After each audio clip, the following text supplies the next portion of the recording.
Pada era modern ini, manusia tidak pernah berhenti menjelajahi alam semesta, membangun stasiun ruang angkasa, dan menciptakan peradaban.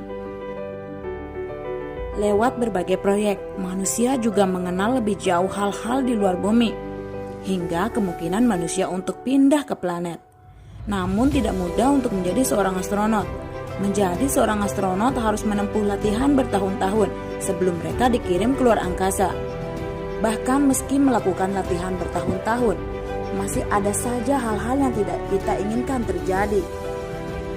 Seperti kerusakan pangkalan luar angkasa, gangguan komunikasi dengan bumi, hingga yang paling parah, astronot harus terjebak di luar angkasa.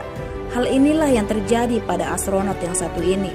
Namun sebelum kalian lanjut ke video ini, silahkan klik tombol like, komen, dan subscribe.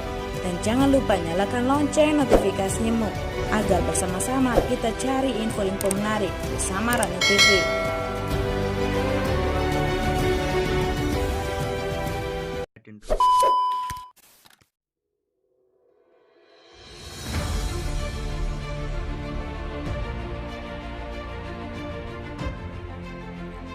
Pada tahun 1988, Uni Soviet mulai mengirim astronot elit untuk melakukan eksperimen dan rotasi ilmiah.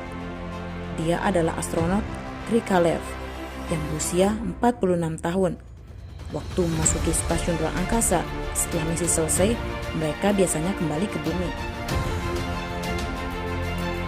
Namun karena prestasinya, Krikalev kembali dikirim ke ruang angkasa pada tanggal 18 Mei 1991.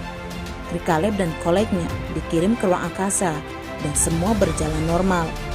Namun beberapa bulan ke depan, mereka tidak bisa kembali ke bumi setelah menyelesaikan misi karena tidak menerima perintah kembali ke bumi. Rupanya, pada saat itu, negara sedang terjadi perang kudeta mendadak pada tanggal 26 Desember 1991. Rejim Soviet runtuh dan dalam semalam pecah menjadi 15 negara. Manajemen administrasi kacau dan negara-negara terpecah. Adegan ini akibat kerusuhan politik sangat tragis hingga Krikalev terlupakan. Untung saja dia ditemani seorang astronot bernama Volkov yang baru saja tiba di ruang angkasa untuk melakukan misinya.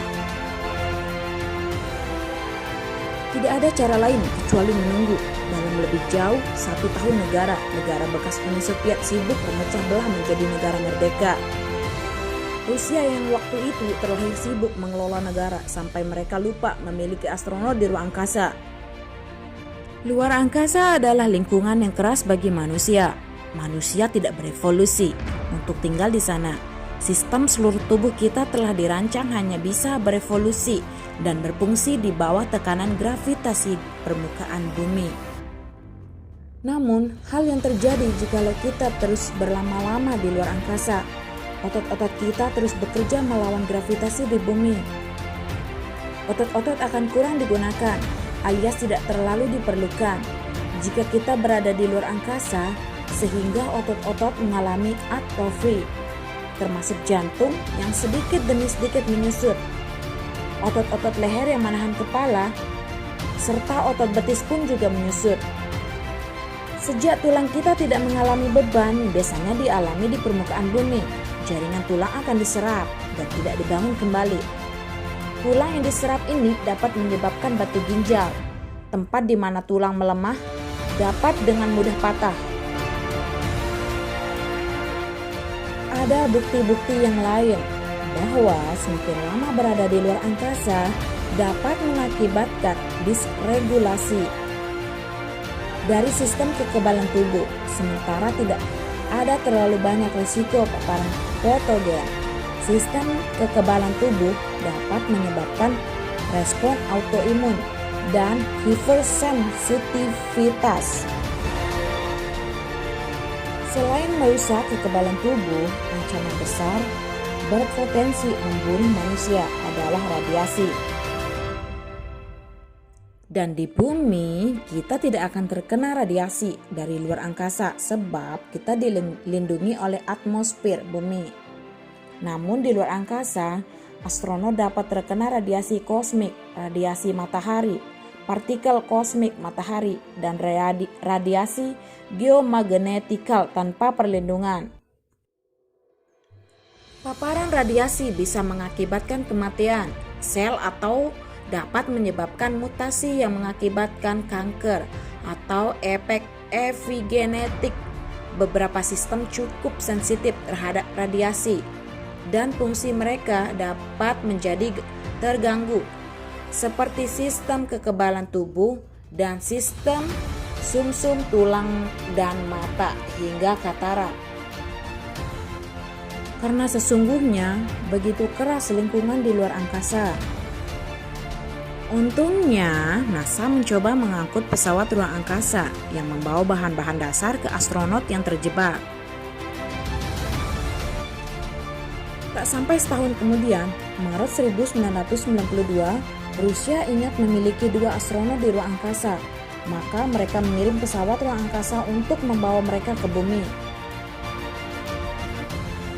Maret 1992, Krikalev keluar dari kapsul ruang angkasa setelah terdampar 311 hari di ruang angkasa.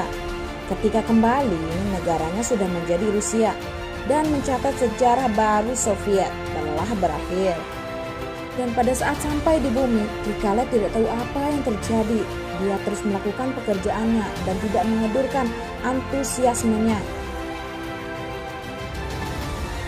Dia terus bekerja dan dipuji sebagai pahlawan Rusia dan pahlawan Soviet berdasarkan kinerjanya di bidang penerbangan.